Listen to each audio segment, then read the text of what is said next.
lalakon harta si gade daekeun yang hayangeun nya teh eta teh kada suteu wah susah sia kamari sogih sia turunan Muhdi Bupati Muhdi luar biasa raja di Kabupaten Tangerang sugih Pak Muhdi teh eureun jadi bupatina pelepas teu kudu dicaritakeun ku ari masya Allah keluarga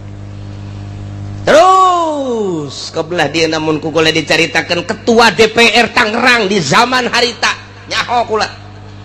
kok bisa nyaho babaturan abah kula berangkat ke Mekah pada tahun 75 nya hiji di dia waktu aya anu nipu di pasar Kemis ngerekrut jamaah haji Tony ngarana tuh bener nya anak katipu berarti tah loba ngajakan abah kula